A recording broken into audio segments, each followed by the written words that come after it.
Kita closing statement, tapi saya berikan kesempatan pertama kali pada Bung Al-Katiri. Silakan. Ya, sekaligus saya menjawab sekaligus closing statement silakan. dari siapa namanya teman Bung Rifai. Kalau Andi saya nggak ada urusan dengan, nggak pernah bicara tentang PDIP ya. Saya PS itu siapa? Prabowo Subianto atau siapa? Saya nggak tahu yang dimaksud PS. Ya, yang jelas aja. Satu hal lagi. Bukan. Kalau mereka menjadi saksi itu udah konsekuensinya. Lah ngapain jadi saksi kalau nggak mau ditanya? Sudah sepuh, sudah apa? Ngapain datengin orang sepuh? Ya kan? Itu udah konsekuensinya. Masa suruh diam, suruh lus gini aja? Ya kami tanya. Ya kan? Kami challenge. Itu jelas. Pertanyaan apakah perlu sebanyak itu dari 4 kali datang. 4 kali datang. Loh, kalau memang kita bisa seperti itu fakta ya. Kami sidang itu sampai beralih. Bukan, tadi saya paham juga. Kan apakah ini kemudian untuk membuktikan kebenaran atau untuk menteror sidang Coba Pak dicek. Jokowi dan seterusnya? Kan karena saya akan berikan saksi yang begitu banyak supaya lelah dan seterusnya misalnya gitu. 3 tahun. 3 tahun misalnya. Loh, bukan begitu. Kalau saya hitung fakta, coba dicek. Itu kan Anton Permana itu berapa kali itu pelapor kami hadirkan? Karena waktunya nggak habis. Apalagi lawyernya banyak lagi yang bertanya. Itu fakta. Silakan dicek. Saya bukan ngarang. Saya nggak pernah halu. Ini fakta yang saya bicarakan. Satu, katanya orang saksi sepuh itu kan ngapain dia mau ngurusi? Dia kan sudah tidak punya kewenangan lagi untuk ikut-ikutan mau memberitahu hakim dan sebagainya. Apa kewenangannya? Apa hak dia? Sekarang kami itu sama JPU, bukan sama mereka. Satu. Kedua lagi, tidak ada intimidasi. Saya mana memberitahu, pernah ini terjadi ya di satu sidang, saya juga dikatakan demikian oleh hakim. Pada waktu saya bilang, Mbak, Ibu, kalau Ibu saksi ini Bu, harus jujur. Ibu bisa dihukum 7 tahun loh Bu. Saya bilang, 7 tahun gara-gara kalau Ibu tidak memberikan bohong atau tidak benar. Hakim bilang, Bapak PH jangan mengintimidasi. Loh, saya bahkan kesian sama orang ini karena memang ada undang-undangnya yang menyatakan bahwa jika dia menyampaikan suatu kebohongan maka ada undang. Kalau dia nggak tahu kan kesian. Saya tanya, Ibu tahu undang? Nggak tahu lah kan benar. Jadi jangan dibalik. Saya bahkan menyelamatkan mereka, bukan mengintimidasi. Memberitahu ada ketentuan yang menyatakan mereka bisa dihukum 7 tahun kalau mereka memberi keterangan palsu di dalam persidangan. Kan saksi-saksi, apalagi orang-orang sepuh yang dibawa ini, saya yakin mereka nggak tahu. Ya kami ingatkan kalau nggak siap ya jangan datang. Kalau siap konsekuensinya. Apalagi 709 bukti ini harus 709 ini adalah bukti tindak pidana, bukan cuma ngumpul-ngumpulin aja, bukan kolektor ini. Jadi yang dikumpulkan ini harus bukti perbuatan pidana. Makanya nanti kami akan buktikan. Kami bukan kaleng-kaleng. Kami ini penegak hukum juga. Bertiga. Ya kan ada polisi, ya kan penegak keadilan itu, kemudian jaksa dan advokat. Advokat enggak hakim saksi, Pak. Oke, advokat. Tapi dari 3 itu 2 punya pangkat. Kami advokat nggak punya. Seandainya kami punya, mungkin banyak dari kami itu bintang 3. Kami paham masalah hukum ini. Itu, terima kasih. Oke, silakan. Bung Ade, silakan. Terakhir. Iya. Jadi makasih Bang Eman bahwa kemudian ini sudah bergulir di pengadilan. Tentunya apa yang disampaikan rekan-rekan kami di pengacara Bang Roy dan Dr. Tifa, tentunya ini bagian daripada eksepsi. Perlawanan bagi sesuatu yang dituduhkan kepada mereka. Bahwa kemudian ini masuk telah didaftarkan oleh Jaksa Penuntut Umum ke pengadilan dengan bernomor 300 dan 301. Kemudian status ini dari tersangka menjadi terdakwa. Bahwa seorang terdakwa ini nanti diuji. Kepiawaian seorang advokat ini bisa dibuktikan nanti melalui peradilan. Artinya kami di sini juga selain kami menyaksikan, kita juga adalah wasit. Wasit dalam artinya pengawasan.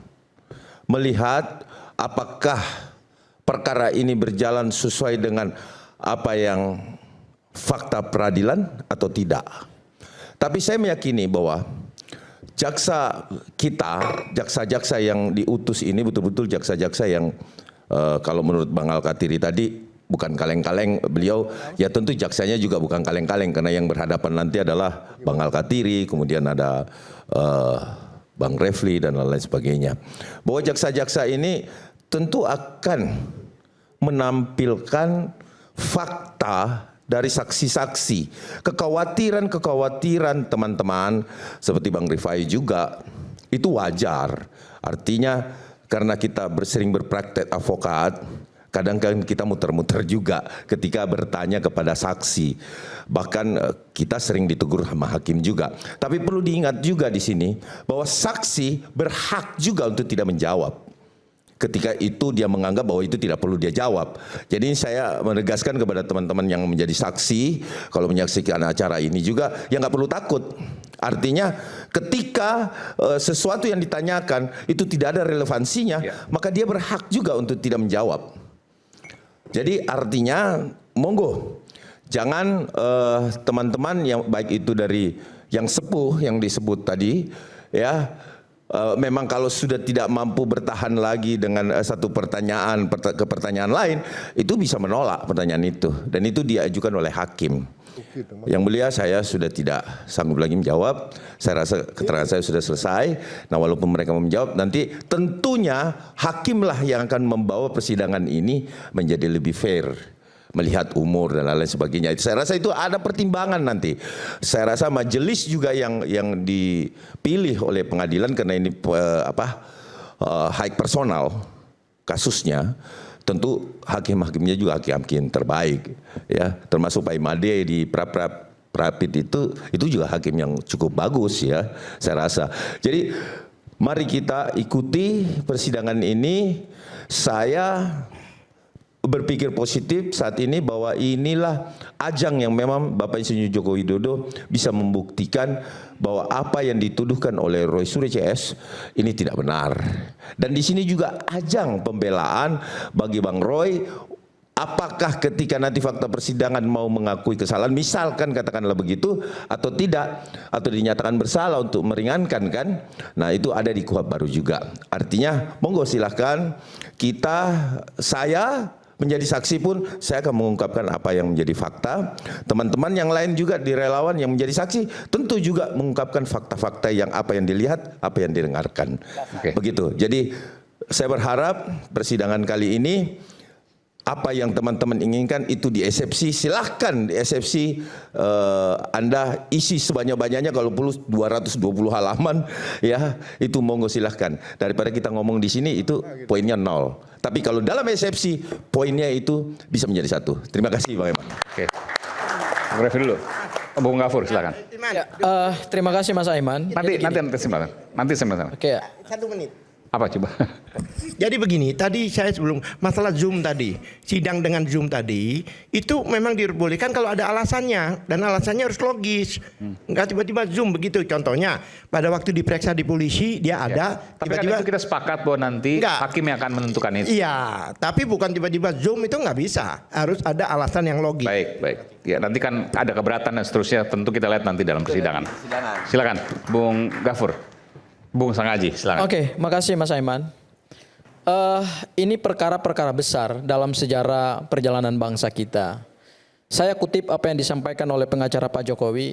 Inilah pertama kali seorang presiden, mantan presiden Republik Indonesia harus hadir di peradilan atau hadir di persidangan. Ini kasusnya berbeda pada saat Pak Soeharto atau mantan Presiden Soeharto mau diadili dalam perkara dugaan tindak pidana korupsi selama beliau menjadi presiden. Kemudian saat itu ada pemikiran dari kejaksaan juga, karena Pak Soeharto sakit atau Bapak Soeharto sakit, kemudian mau dihadirkan secara in absentia atau peradilan in absentia. Artinya peradilan in absentia itu tidak harus hadir di dalam persidangan, tetapi hadir di tempat lain atau dianggap hadir, kemudian mungkin dakwaannya akan dibacakan. Itu berbeda dengan perkaranya Pak Jokowi. Kemudian juga kalau tadi disebutkan ada sejarah Pak Habibie memberikan keterangan mungkin secara telekonferensi, ya, karena saat itu belum ada streaming gitu, ya. itu juga berbeda. Berbedanya apa? Berbedanya adalah untuk pertama kalinya seorang mantan presiden Republik Indonesia harus melaporkan warga negara karena warga negara ini kepo terhadap identitas pribadinya. Dan inilah untuk pertama kali beliau harus hadir di dalam persidangan, ya karena memang kemauannya beliau sendiri untuk membuka perkara pidana ini. Konsekuensi daripada LP Pak Jokowi pada tanggal 30 April 2025 adalah Pak Jokowi harus bersedia untuk memberikan keterangan seterang-terangnya di hadapan pengadilan, di hadapan hakim, jaksa penuntut umum, terdakwa, dan kemudian adalah kuasa hukum terdakwa. Kenapa? Karena ini deliknya adalah delik aduan absolut, pencemaran nama baik dan fitnah. Pencemaran nama baik dan fitnah itu melekat kepada harkat dan martabat seseorang. Dan harkat dan martabat seseorang itu tidak bisa dinilai oleh orang lain. Tidak bisa dirasakan oleh orang lain. Tetapi yang melaporkan peristiwa pidana itulah yang kemudian harus memberikan keterangan itu secara terang benderang. Supaya apa? Hakim ketika memeriksa, memutus, dan menjatuhkan putusan terhadap suatu perkara pidana, hakim mendapatkan keyakinan berdasarkan bukti-bukti yang sah. Itu hal yang pertama. Hal yang kedua adalah kita menginginkan supaya perkara ini terbukalah kepada publik gitu. Kami di sidang pra peradilan tadi, Mas Aiman dari kemarin dari hari Senin, kami telah menunjukkan bahwa sidang pra peradilan itu berdasarkan apa yang dipraktekkan di Pengadilan Negeri Jakarta Selatan itu bisa live streaming, bisa ditonton oleh publik. Ya, semua persidangan dari mulai Senin, kemudian sampai kemudian hari Selasa, hari ini, kemudian besok Rabu, Kamis, Jumat, dan kemudian sampai pembacaan putusan pra peradilan, hakim tidak melarang baik kepada awak media, kepada YouTuber, kepada siapapun yang ingin menyaksikan secara live streaming, tidak ada pembatasan. Kami juga mengharapkan Mas Aiman, hal yang sama juga dipraktekkan di Pengadilan Negeri Jakarta Timur pada saat perkara pidana untuk Bu Tifa itu dimulai tanggal 2 Juli 2026 pada saat pembacaan surat dakwaan. Kenapa itu penting? Karena ini demi keterbukaan kepada masyarakat. Masyarakat tentu pengen tahu dong, apa sih fakta-fakta persidangan? Meskipun fakta-fakta itu tidak akan mereka nilai dan tidak mereka punya kewenangan untuk menjatuhkan putusan. Tetapi ini bagian daripada diskursus publik. Supaya apa? Supaya apapun yang nantinya dihadirkan dalam persidangan, dan kami sangat mengapresiasi kalau Pak Jokowi mau hadir kapanpun diminta oleh pengadilan, dan tidak boleh ada narasi bahwa cukup satu kali aja hadir. Seorang yang melaporkan suatu peristiwa pidana, maka dia punya kewajiban hukum kapanpun, dimanapun, oleh pengadilan manapun, harus wajib hadir, karena di situ melekat kewajiban hukum. Pada saat Pak Jokowi membuka perkara pidana ini, maka kapanpun dan dimanapun, di pengadilan manapun, Pak Jokowi tidak boleh membangun alasan bahwa saya hanya boleh hadir satu kali di dalam persidangan. Saya kira itu berarti Pak Jokowi tidak menghargai peradilan.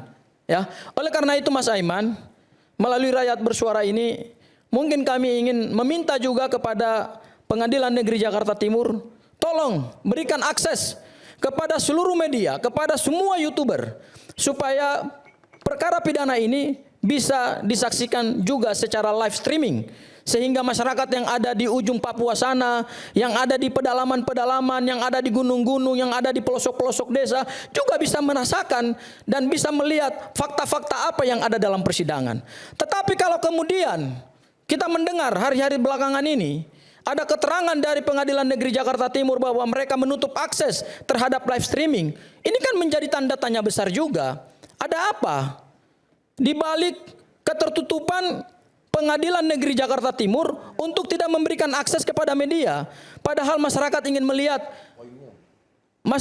melihat bagaimana kemudian keterangan Pak Jokowi seterang-terangnya kepada hakim kepada jaksa penuntut umum dan kemudian Tapi itu juga kepada bukan hal terdakwa. yang baru, saya harus adil juga. Itu Mas Aiman, dan kami Ferdi. minta juga barangkali nanti iNews bisa memohonkan kami sih supaya lebih senang untuk live streaming, tapi kejadian seperti ini memang bukan hal yang baru. Dulu waktu sidang Ferdi Sambo juga tidak boleh live streaming. tapi kita juga punya satu presiden dalam perkara pidana Jessica Kumala Wongso. Meskipun boleh ditayangkan semuanya. Ya, ditayangkan Asal semuanya delay. live streaming dan itu diikuti Itu kembali ke sehingga kemudian kewenangan. masyarakat bisa Kembali ke menilai kewenangan kualitas dari, penegakan hukum gitu. Kekuasaan Ya. kehakiman. Jadi Artinya peradilan sistem peradilan berhak pidana untuk kita ini itu. sudah terbuka, Mas Aiman. Apakah terbuka? Sistem peradilan untuk- pidana kita ini sudah terbuka kepada publik. Jangan dipotong. Jadi jangan lagi Closingnya terlalu ada banyak. Terlalu lama. ditutup-tutupi gitu. Closingnya bolak-balik terlalu lama. Silakan Bung Andi Azwan. Ya, Ya. nanti sampaikan bolak-balik Singkat, dari singkat. closing Silakan, ini poin terakhir. semua. Ya, poin saya itu, terhadap Mas Aiman. persidangan. Poin Jangan terakhir, sampai singkat. juga kita Ya. mengorbankan Pak Roy di sini dilakukan penahanan oleh hakim karena tidak bisa menjaga kondusivitas. Artinya semua pertimbangan itu ada sama hakim gitu loh. Udah nggak punya Maksudnya ini kan hak, sudah ini bagus. orang-orang ini udah nggak punya hak Kita lagi. sudah ikuti aja gitu loh. Kasihan loh Mas Roy, ya kan? Orang-orang Gitu ini loh, udah gak gitu punya hak aja. lagi. Nanti di sidang itu hanya ada hakim, jaksa mewakili negara Iya, dan kami. sudah paham Kayak Mas nggak ngerti, Roy. makanya nggak Mas usah Roy ngomong. nggak usah diajarin, udah Nggak usah ngomong, nggak usah Paham menghasut. banget, pakai Ini menghasut. banget. Ini Pakai menghasut. banget. Ini. Tahu nggak? Ini menghasut ini orang. Iya. Apalagi relawan-relawan itu, wah buang aja ke laut itu. Paham banget. Tapi hati-hati, Silakan. hati-hati Buka nanti mulut. jangan sakit lagi. Iya, nanti sakit lagi. Wah, gitu kan bahaya. Siapa yang sakit? Ini yang sakit Iya. nanti. Sampai Ya udah. pingsan. Udah gitu nanti Buang aja, ini udah. masuk Poin terakhir, sakit. silakan. Buang aja itu. Silakan. Poin terakhir. Ya, artinya sekarang Mas Aiman saya ingin katakan bahwa perkara ini akan kita lihat sidang perdananya pada tanggal 2 pada saat kick off untuk perkara Butiva. Dan mari sama-sama kita hargai dan kita hormati. Dan apapun argumentasi kita, dari forum ke forum, dari televisi ke televisi, dari podcast ke podcast, semua tidak akan bernilai sepanjang itu tidak sama dengan apa yang ada di dalam persidangan. Karena yang akan dipertimbangkan oleh majelis hakim adalah pada fakta persidangan. Dan kami sangat menghargai jika Pak Jokowi hadir secara Oke. itikat baik. Silakan Bung Andi Azwan. Satu lagi. Bung Andi Azwan. Boleh bebas. Terakhir. Oke, saya Silakan. closing. Saya mau menanggapi dulu apa yang disampaikan Bang Gofur. Saya pastikan ini bukan pertama kalinya Presiden mengajukan laporan pidana ya. Ini peristiwa ketiga. Ya, pertama kali yang melaporkan itu dalam catatan ingatan saya, kalau saya salah boleh keliru, boleh koreksi, yaitu Pak SBY bahkan sedang menjabat melaporkan seorang warga negara di Polda Metro. Itu pertama. Yang kedua dilakukan oleh Bapak Yusuf Kalla untuk melaporkan Sylvester lah namanya ya. Itu kedua ya. Jadi bukan sekali gitu ya. Lalu ketiganya baru Pak Jokowi, bahkan yang terakhir kemarin Pak JK juga melaporkan lagi. Jadi Ya, ini bukan mohon sesuatu. maaf, Pak Yusuf Kalla bukan presiden, wakil presiden. Dan Apapun laporan itu, artinya laporan artinya- Pak SBY itu tidak artinya dilanjutkan ada dan beberapa tidak dilanjutkan artinya sampai bukan persidangan. pertama kali. Berbeda, Jadi berbeda, Orang yang berbeda. berpengaruh di Republik Ini ini. Ya, berbeda. boleh gantian Yang atau saya gimana sampaikan nih? kan adalah kapasitas Boleh presiden. gantian atau gimana? Udah selesai dong, selesai. Sudah selesai, sudah lah. Nggak, dia Kan perlu koreksi, diluruskan. perlu juga dong saya Udah, koreksi gitu loh. Udah terlalu Supaya banyak jangan bicara. salah 1 juga. jam loh dia, 1 Laporan segmen. Pak SBY Dia itu berulang-ulang tidak lagi, dilakukan udah selesai, pada selesai. persidangan. Selesai. Itu wakil presiden. Selesai Ya, jadi dulu. clear ya. Jadi clear. Laporan Udah Pak selesai, SBY biarkan saat itu biarkan adalah dulu lah ngomong. Biarkan Pak bukan, Iman. karena dia koreksi saya. Iya, iya, iya, Saya oke. boleh dong mengkoreksi Oke, juga. oke, gitu. silakan. Laporan Pak SBY saat Pak SBY menjadi presiden itu tidak dilanjutkan sampai persidangan. Oke. Clear itu. Kemudian yang kedua, laporan Pak Yusuf Kalla terhadap Sylvester Matutina itu kedudukannya sebagai wakil presiden, bukan presiden. Karena Pak Yusuf Kalla tidak pernah menjadi presiden Republik Indonesia. Oke. Dia semua tahu tentang itu. Artinya bukan pertama kali itu dilakukan. Lalu kedua, kenapa berhenti yang di Polda Pak SBY? Karena terjadi RJ disepakati. Ya, Pak Jokowi juga menawarkan RJ untuk yang sebagian sepakat berhenti, yang tetap ngotot merasa benar ya mau tidak mau dibawa ke persidangan dengan tetap menghormati asas praduga tak bersalah. Jadi jangan juga diputar-putar seolah-olah ini Pak Jokowi hanya pertama kali dan menyalahgunakan kewenangan. Dan satu lagi ya, Pak Jokowi itu baru melakukan haknya setelah beliau pensiun. Saya tahu betul diskusi ini karena saya mendampingi saat beliau menjadi presiden. Dia tidak mau menggunakan itu. Nunggu pensiun menjadi warga biasa baru dia melaporkan. Dan beliau juga saya pastikan akan hadir di persidangan seperti warga negara biasa, dan ini merupakan peristiwa pertama kali dalam sejarah penegakan hukum. Kita perlu apresiasi, beliau akan hadir termasuk menunjukkan ijazah yang dimilikinya, bukan hanya SMA dan S1, dari SD dan SMP. Tadi alasannya apa sudah saya jelaskan. Menurut saya ini juga sesuatu yang fenomenal ya. Dan saya sangat berharap persidangan ini kita kawal bersama, semua masyarakat ya, yang pro, yang kontra, silakan semua mengawal karena kita pastikan penegak hukum yang terkait bisa menjaga independensinya, integritasnya, dan bisa menjadikan perannya untuk bisa menyelesaikan masalah ijazah ini secara proporsional, secara objektif dan berimbang sehingga nanti ada sebuah kepastian terkait isu ijazah yang boleh dibilang melelahkan bangsa ini. Mungkin demikian dari saya. Terima kasih. Mas Aiman, saya sebentar, sedikit. Satu menit. Jadi kalau Pak Jokowi diminta untuk menghadirkan ijazah SD, SMP, saya kira itu kurang tepat ya. Kurang tepat. Di dalam sistem peradilan pidana kita, begitu pelapor hadir sebagai saksi, tidak boleh lagi membawa bukti apapun. Karena apa? Semua bukti-bukti yang sebentar dulu saya jelaskan. Semua bukti-bukti yang dimiliki Pak Jokowi itu sudah melalui proses penyitaan. Dan Pak Jokowi tidak boleh membawa bukti lagi karena tidak diperkenankan oleh hukum acara pidana kita, dan itu pasti akan kami keberatan dan akan kami tolak. Kenapa? Karena semua barang bukti itu sudah disita. Udah selesai bicara begitu. Oke. Ini saya mau pelawak juga nggak masalah. Bukan, ini saya menjelaskan supaya itu haknya Pak Jokowi. Selesai untuk bicara. Terlalu banyak untuk bicara ini. Dan selalu pemutar balikan. Apalagi saya menjelaskan. Biar kita bicara lagi gitu loh. Kan ini sudah jam berapa ini? menjelaskan bahwa nyaring tuh ya ini. Loh, bagaimana tong kosong? Selalu yang dilakukan ini ya pemutar balikan terus. Enggak, ini isi semua, daging semua. Nah, penilaian masyarakat. Itu terus dibicarakan. Kita lihat saja, jangan mengajari. bisa dikonfirmasi langsung sebentar Mas Aiman. Bisa dikonfirmasi langsung kok oleh kuasa hukum. Tidak boleh kita membangun narasi bahwa Pak Jokowi akan datang dengan membawa ijazah-ijazahnya lagi ya semua barang bukti. Saudara, diam aja saudara. Buat apa lagi menghadirkan itu tidak sesuai lagi dengan hukum acara pidana. Tolak itu nanti di pengadilan. Monggo. Silakan ditolak. untuk itu. Orang mau ngomong apa kan urusan dia Artinya lah. kan kurang bukan Dengan pansos Anda. terus saja, pansos saja. Nanti di pengadilan aja sampaikan itu. Artinya adalah artinya itu kurang tepat secara praktek hukum acara pidana. Silakan. Jadi itu sesuatu yang tidak tepat secara hukum acara pidana nggak perlu disampaikan gitu loh. Clear ya. Pansos saja pengen. Oke. Ya, jadi begini ya, ini Bang Aiman ini membuat kita begadang. Bang Sangaji sama Bang Ade dan Jadi Bang Andi Azwan. pantunnya begini, Buat begadang. jalan-jalan ke Kota Padang, cakep dong. Cakep. Jangan lupa beli rendang. Ini waktu sudah sidang, tapi Aiman ngajak kita begadang. Saya cuma ingin begini ya, kita ini berdebat terus-menerus juga nggak ada gunanya juga ujungnya ya. Oke lah, ini bagian dari partisipasi dan transparansi, tapi ini kan sudah masuk persidangan. Nah tentu kan kita juga perlu bersiap-siap bagaimana kemudian mempersiapkan dan lain sebagainya. Kami juga tim lawyer besok tuh sudah sidang lagi untuk pra-peradilan. Jadi jam 9 itu nanti pembuktian, kemudian saksi dan ahli itu dikebut tuh. Nanti besoknya lagi sidang, Jumat lagi sidang gitu ya. Jadi sebenarnya kita berdebat di sini ya waktu kita habis juga. Tapi oke lah, karena diundang Aiman ya untuk pembelajaran publik, untuk partisipasi publik, transparansi publik ya kita sampaikan. Tapi ada bagian-bagian yang tentu tidak bisa kita sampaikan secara clear. Contoh ya, saya kasih contoh, kasih clue. Apa iya persidangan ini bakal panjang misalnya ya? Apakah misalnya tidak ada senjata untuk memperpendeknya atau kita mau memperpanjang? Kan nanti kita akan diskusikan semuanya. Bagaimana kita berdiskusi dengan prinsipal, dengan tim-tim hukum lainnya. Bagaimana memperpanjang dan memperpendek. Itu kan bagian dari strategi persidangan dan saya kira biasa saja.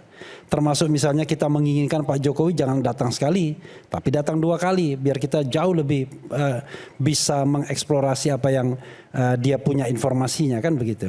Tapi sekali lagi, kemudian ada clue lain, apa benar sih kita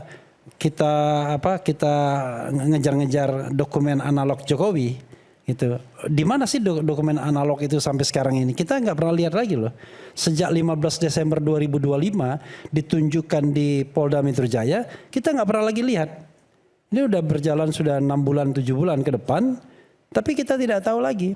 Nah, jadi banyak hal-hal yang sebenarnya barangkali ya nanti dalam proses persidangan tidak seperti yang kita bayangkan.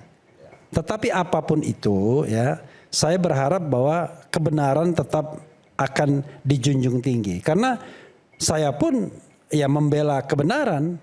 Dan kebenaran yang saya yakini tentu kebenaran yang ada di pihak sini. Masa saya yakin yang pihak sana kan? Kalau saya yakin pihak sana jadi respon saya berarti kan. Saya tetap Refli Harun bukan respon Sianipar ya kan.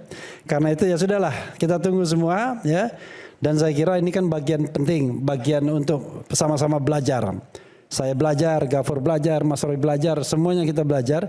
Nanti kita akan lihat. Mudah-mudahan ini memberikan penguatan kualitas kemanusiaan kita. Itu saja. Terima kasih. Wassalamualaikum warahmatullahi wabarakatuh. Kita belah dua, kita kembali saat lagi tetaplah bersama kami di Rakyat Bersuara.